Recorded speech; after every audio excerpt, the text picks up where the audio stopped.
All right. Um, Part 6 of this reading.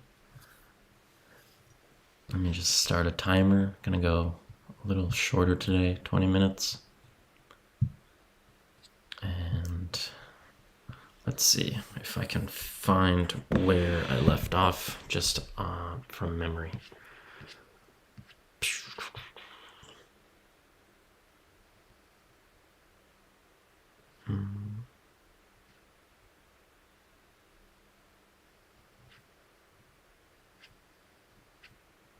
Yeah.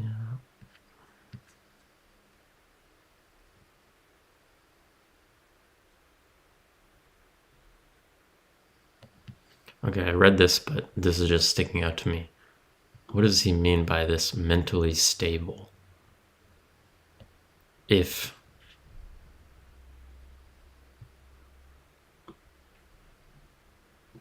because he also talked about that sort of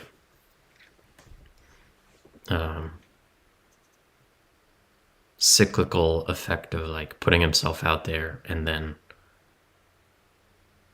feeling too exposed, and so then like running away and hiding, closing off. That doesn't sound mentally stable, and I don't mean like it makes him sound crazy or something like that. It just sounds like, because I go through that. I don't know. Maybe that makes sense. I was about to say I go through that same sort of rubber banding process, and I was like, well, I don't know if I consider myself no, I do stable. I guess that's an interesting thing, though. At what point do you start to consider yourself not mentally stable? Because I consider myself mentally stable, but I still have ups and downs for sure. I'm drinking coffee, by the way. So, sipping noises.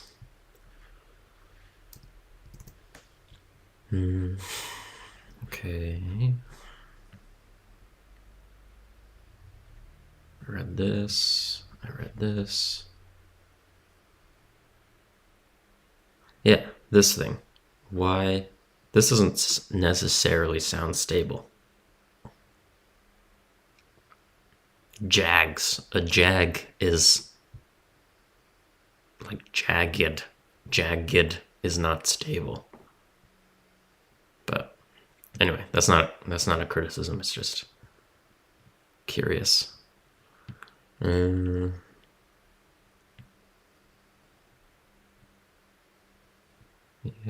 I read that stuff.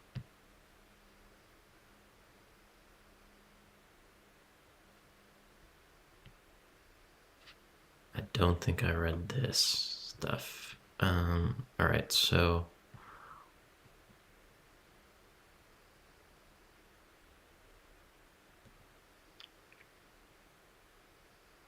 yeah, I remember this one. So after doing this exercise, yeah, so some of that stuff fell off.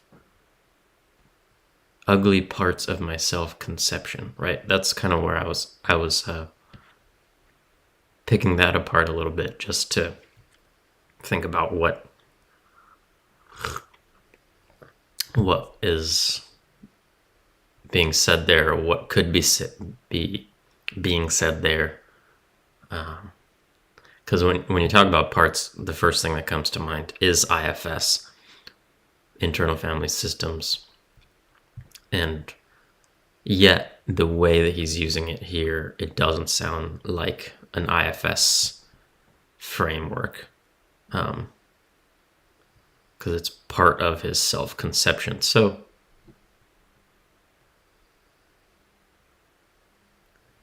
to me, it sounds like what he's describing would be burdens in the IFS way of thinking about it. Because it's not parts of him that fell off or disappeared, but parts of his self-conception. And so the self-conception, I think, would qualify as burden, like belief about oneself, thoughts. So anyway,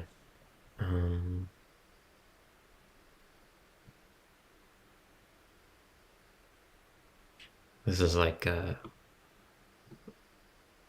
sounds like a sensory deprivation tank, which I've never done, but I've heard people tell me about their experiences. You just float in there.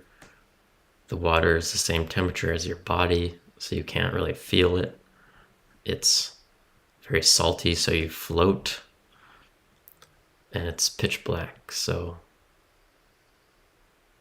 yeah, endless space, right? You can't see anything, so it's basically endless. And you really can't figure out where you are in space super well because there's no, or the fact of the water being the same temperature as your body and being enveloped in it makes the boundary of your own body become super blurry. So it just feels like I would imagine it just feels like you're melted into blackness.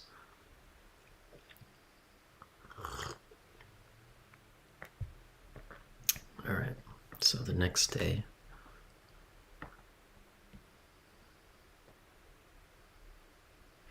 yeah, I remember this. Yeah, it was less consuming. Right, I talked about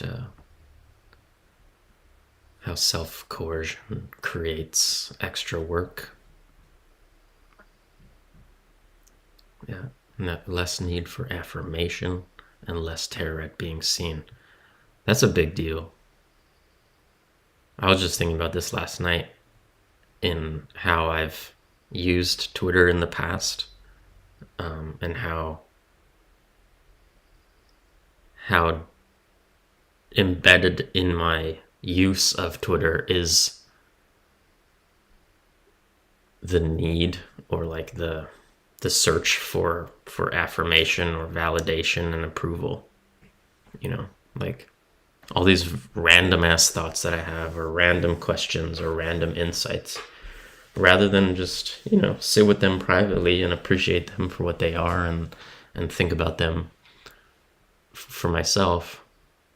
I have often defaulted to putting them on Twitter as soon as they pop into my head, and then constantly checking back to see if anyone liked it or commented on it. And actually lately that's been changing. It's literally been almost 2 months now that I've been mostly off Twitter. Ever since the Vibe Camp weekend. And I've tweeted a couple times, but I have not felt that same compulsion that I used to feel to constantly check back on how it's being received. And man, that feels good. Yeah. It's not gone, but it's less, and it feels fucking good.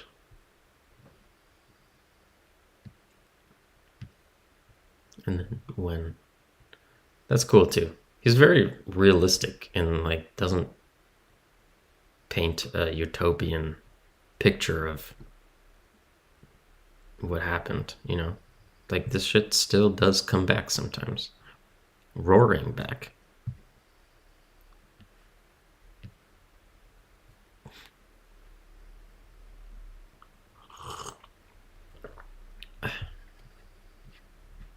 I'm guessing that this comes from his other article about that experience.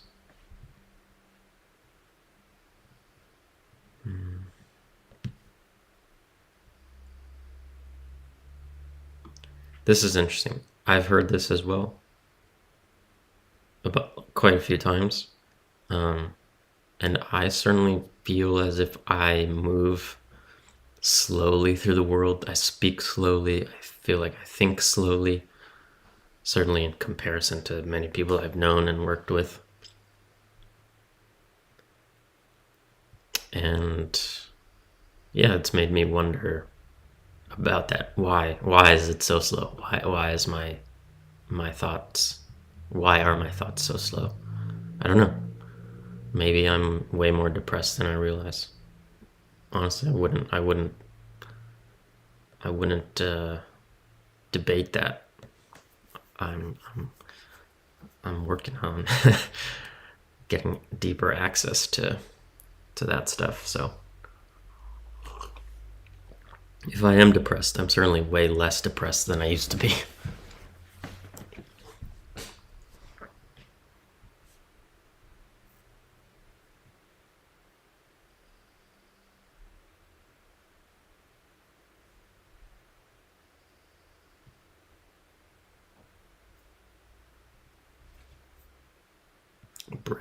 Brittle. Yeah. This is a word that I often find myself using to describe how I feel when I'm anxious. It does feel like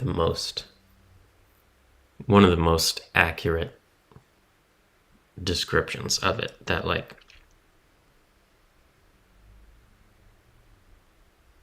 or like fragile as well. Just this sense that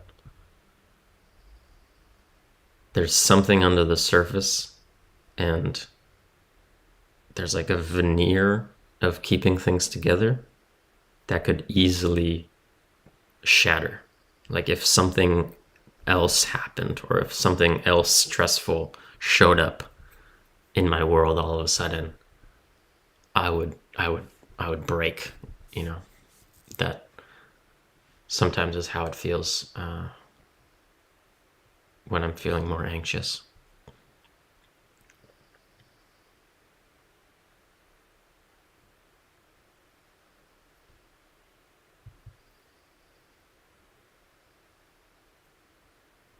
Yeah.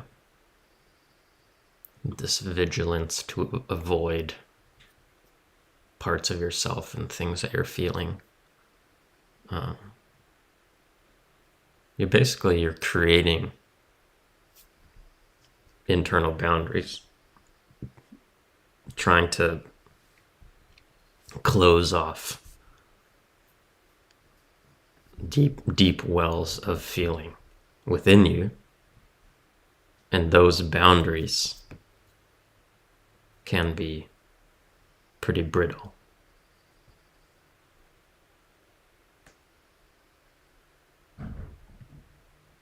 I don't know if that made sense. It didn't.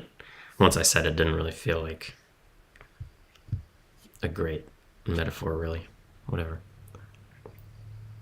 I think there might be something to it, but I'll think about that later.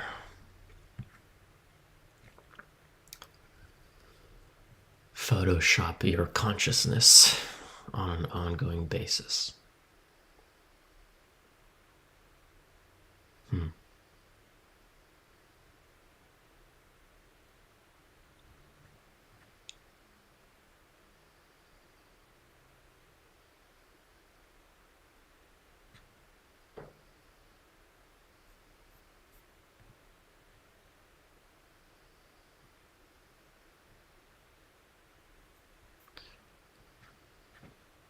It makes me think of something else I was thinking about recently, of like how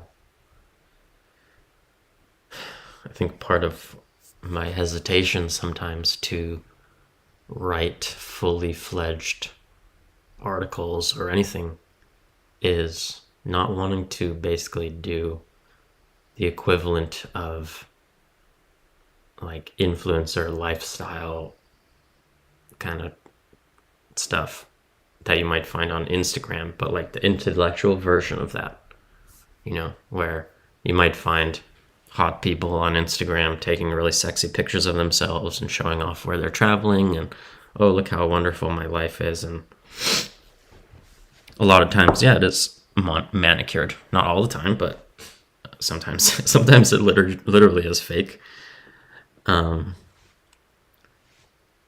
whether it's like a green screen behind them or they've photoshopped their face and their body to look better, or to they think look better. I think there's definitely a way that happens on other platforms, in other mediums.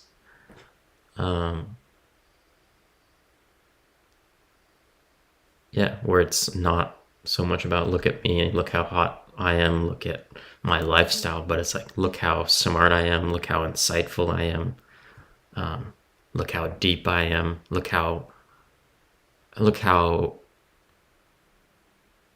much I have my shit together intellectually. Like, look at how much I have things figured out, which can happen when we write. And I don't know that I want to engage in that, or I want to avoid doing that. Personally, I really don't like the idea of putting on a show and leading people to think that I have things more figured out than I do.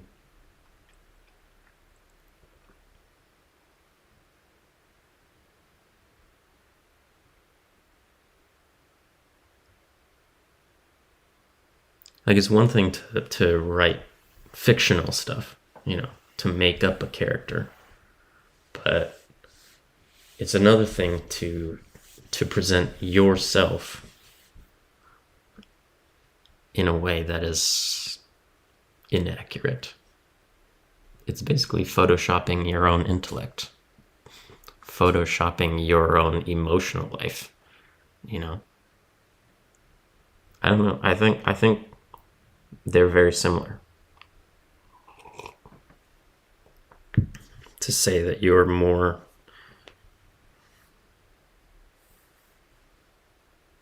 stable or happy or at peace or whatever than you actually are on a day-to-day basis, and to say that like you've figured things out and got certain things in your life handled when there's still very much problems. Like, I don't want to do that.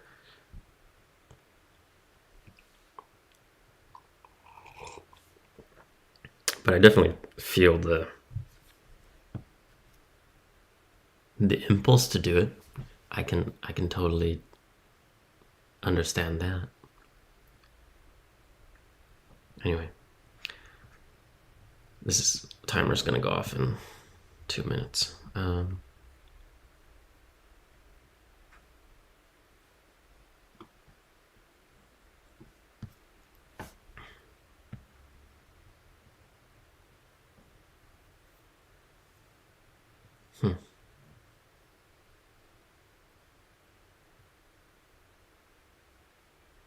Yeah, that's interesting.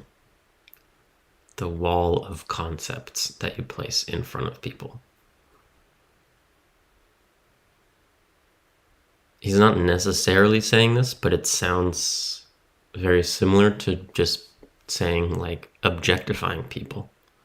And I don't necessarily mean that in the sense of like how objectifying women is commonly talked about, or I don't mean like objectifying people as just like physical entities, but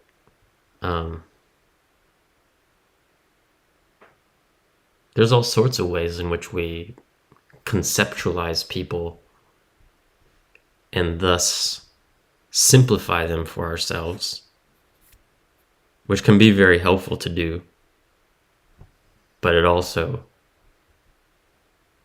makes them less dimensional, less dynamic, and it does facilitate not seeing things about them. Like in marketing, in business, customers, to call someone a customer, to categorize someone like that is in a way to objectify them, to see them as nothing more than a source of money, and thus then your job is to go crack open their wallet and get their money into your bank account. You know, it simplifies things for sure, because you're just like, okay, I know what I need to do. I know what my goal is, but you stop seeing all the different intricacies of the human being from whom you're trying to get money. So, all right, I'll end it there. I have something else to do now.